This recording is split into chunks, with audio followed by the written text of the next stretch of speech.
j'ai présenté précédemment la notion d'association de sécurité.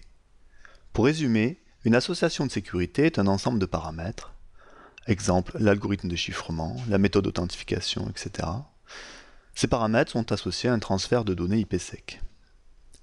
Lorsqu'une machine reçoit un paquet IPsec, elle va examiner le champ SPI, sécurité paramètre index, qui est présent dans l'entête. Ce champ va lui indiquer quelle association de sécurité elle doit utiliser. La machine cherche donc dans sa base d'association de sécurité les éléments associés à cette association. Ces éléments vont lui permettre de traiter correctement le paquet. Question à laquelle on n'a pour l'instant pas répondu. Comment une machine choisit une association de sécurité lorsqu'elle émet un paquet? On a par exemple évoqué le fait d'avoir plusieurs associations de sécurité établies simultanément. Une pourra être utilisée par exemple pour des échanges telnet, l'autre pour tout le reste du trafic. Ce type de configuration est assez rare mais possible. Pour déterminer quelle association de sécurité utiliser, la RFC 2401 indique d'utiliser une Security Policy Database, que l'on pourrait traduire en français par base de données de politique de sécurité. Un exemple de Security Policy Database est donné ici. Cette base de données ressemble beaucoup à des règles de pare-feu, avec une cible en plus, IPsec. Si je prends un exemple, en essayant d'analyser cette première ligne, la règle numéro 1 nous indique que tous les paquets ayant pour adresse IP source 10.0.0.1, quelle que soit l'adresse de destination, quel que soit le port source, dont le port de destination est le port 23, ces paquets vont être chiffrés en utilisant le protocole IPsec ESP et en fonctionnant en mode tunnel. Chaque constructeur est libre d'implémenter la Security Policy Database comme il le souhaite. Cisco utilise pour sa part, pour remplir ce rôle, des cryptomaps qui sont généralement associés à des ACL. Exemple, on va définir ici une ACL où on va préciser le port source, où on va préciser le port destination, on va associer cette ACL à une cryptomap, et lorsque le routeur émettra un paquet, il saura après quelle association de sécurité il devra utiliser. Intéressons-nous maintenant de manière un peu plus concrète aux différentes encapsulations que l'on rencontre avec IPsec. Commençons avec le sous-protocole AH, qui, je le rappelle, signifie Authentication Header, qui, comme c'est écrit ici, ne fournit pas de confidentialité, mais va assurer uniquement de l'authentification et du contrôle d'intégrité. Lorsque l'on va émettre un paquet classique, ici IP TCP application, le protocole IPsec va rajouter un en-tête AH. Examinons rapidement le contenu de cette en-tête. Donc on a les caractéristiques classiques, en-tête suivante, taille. On va ici avoir l'index du paramètre de sécurité, qui va permettre à la machine qui recevra ce paquet de choisir la bonne association de sécurité. On va avoir un numéro de séquence, et on va avoir des informations qui vont permettre d'authentifier le paquet. La première information, c'est ce qu'on appelle le HMAC, qui signifie Keyed Hash Message Authentication Code. Le HMAC fait intervenir une clé partagée, une clé secrète, qui est partagée entre les deux entités communicantes, et va faire intervenir une fonction de hachage. On peut voir un peu plus en détail comment ça fonctionne dans le cours où j'ai présenté l'authentification avec fonction de hachage. Les données d'authentification vont faire apparaître aussi ce qu'on appelle un ICV, Integrity Check Value.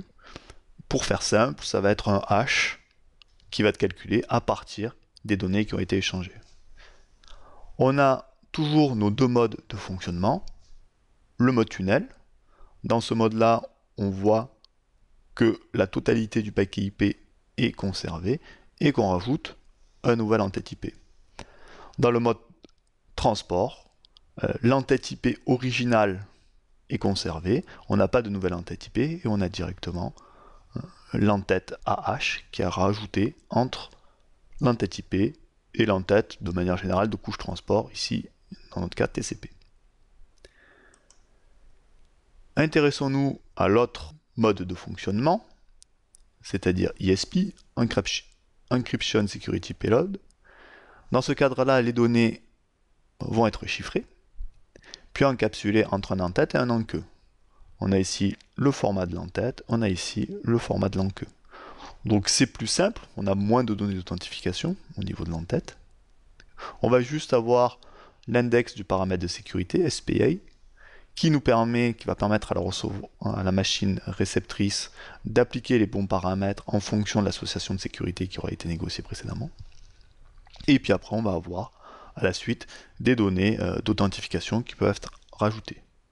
Lorsque je regarde l'encapsulation de manière un peu plus précise, on a toujours notre paquet à protéger qui est présenté ici. Ce paquet en mode tunnel, on va rajouter un nouvel en-tête IP qui va contenir des options. On va rajouter un en-tête ESP, cette en-tête-là. On va avoir notre paquet classique qui va être complètement chiffré. On va rajouter un en-queue et deux en-queue. Un SP trailer et un SP authentication. Lorsque l'on est en mode transport, on va avoir un nouvel en-tête IP qui va aussi contenir des options définies dans la norme, un nouvel en-tête ESP et directement nos données. Si je regarde un petit peu, toute la partie ici va être authentifiée, toute la partie ici va être chiffrée. Également, si je regarde en mode transport, toute la partie, alors à mon avis c'est TCP et application qui est chiffrée, et toute la partie aussi est authentifiée. L'entête TCP est également chiffrée, je pense.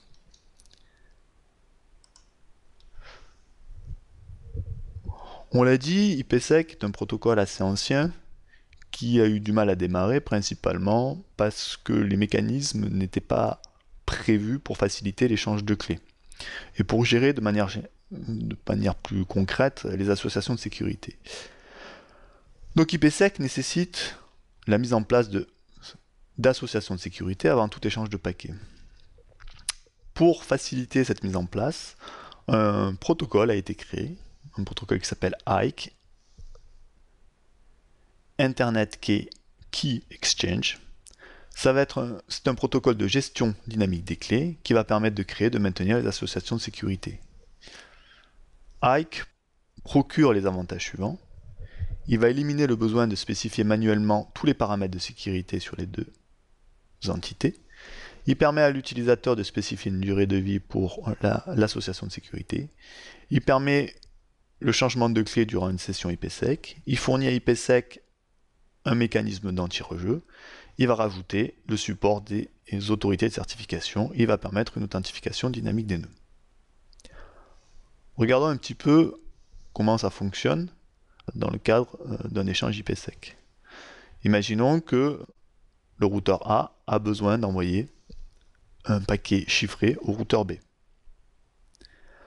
La première phase, ça va être la mise en place, la phase IKE. Cette phase IKE va permettre d'échanger les clés et de négocier les paramètres d'association de sécurité. Étant donné que c'est une phase importante, cette phase d'échange de clés, il faut forcément que cette phase IKE soit chiffrée. Donc on va d'abord mettre en place un tunnel IKE. Tous les paramètres d'association de sécurité, d'échange de clés vont transiter à travers ce tunnel IKE.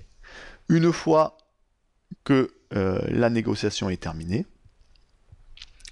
le routeur A et le routeur B ont tous les deux les associations de sécurité qui sont mises en place, et à partir de ce moment-là, le routeur A peut envoyer son paquet au routeur B en utilisant le protocole IPsec.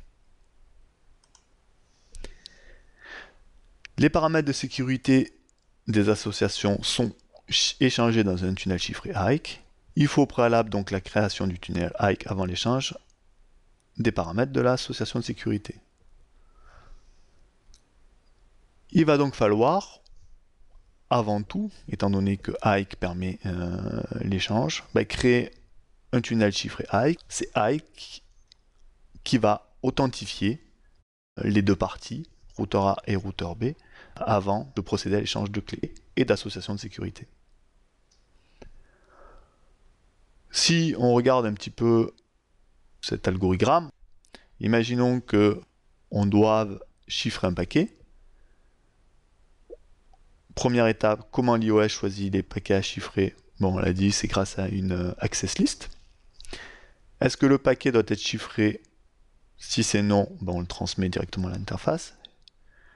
Si c'est oui, on va examiner est-ce qu'il y a une association de sécurité qui a déjà été créée pour ce paquet. Si l'association de sécurité a déjà été créée, ben on chiffre le paquet et on le transmet sur l'interface. Si l'association de sécurité n'a pas été créée, on vérifie au préalable si il y a une association de sécurité IKE qui est déjà présente. S'il y a déjà une association de sécurité IKE, ben on va négocier les paramètres pour l'association de sécurité d'IPsec, pour celle-là. Une fois que l'association de sécurité est négociée, on chiffre le paquet, on le transmet sur l'interface. Si l'association de sécurité IKE n'est pas créée, il va falloir la créer. On vérifie d'abord si on a besoin d'avoir une authentification via une CA. Si on n'a pas besoin d'authentification via une CA, ça veut dire qu'on a une authentification par une clé prépartagée. On va négocier les paramètres pour le protocole IKE. On va établir l'association de sécurité qui va permettre de négocier les paramètres IPsec. On va chiffrer le paquet, on le transmet sur l'interface. Si on a besoin d'une authentification via une CA, on va récupérer le certificat de la CA. On va vérifier que le certificat fourni par le routeur avec lequel on communique est correct, et après on continue, on établit l'association de sécurité. Dans cette association de sécurité, on va faire transiter les paramètres d'association de sécurité d'IPsec, donc il y a une association de sécurité IKE qui va permettre de négocier des paramètres d'association de sécurité pour IPsec, donc en tout on a deux associations de sécurité. On chiffre les paquets, on les transmet sur l'interface. Une question à laquelle on n'a toujours pas répondu est de savoir quel mode de tunnel utiliser. On a vu qu'IPsec fournit en lui-même la possibilité de transporter des données via le mode tunnel. On a vu précédemment qu'on avait aussi la possibilité d'utiliser le protocole GRE qui nous permettait également de créer des tunnels. Ici on présente aussi un autre protocole qui s'appelle L2TP, Layer 2 Tunneling Protocol, dont on n'a pas examiné en détail le fonctionnement, mais qui crée un tunnel de niveau 2. Cet algorithme présente quel tunnel utiliser. Est-ce que l'on a de l'IP only, c'est-à-dire est-ce qu'on va transporter uniquement des paquets IP? Si oui, on peut passer directement ici. Est-ce qu'on a des paquets uniquement en unicast, c'est-à-dire est-ce qu'on va avoir des paquets qui sont envoyés en multicast ou pas? Si on n'a que des paquets en unicast, on va pouvoir directement utiliser IPsec. Si on n'a pas que de l'IP, si on a de l'IPv6, de l'IPv4 ou autre chose, de l'IPX par exemple, on va être obligé d'utiliser un tunnel gré. Si on veut transporter des trames, on va être obligé d'utiliser un tunnel L2TP. Si sur notre réseau IP, on veut pouvoir échanger des paquets chiffrés en multicast, on va être aussi obligé d'utiliser un tunnel gré.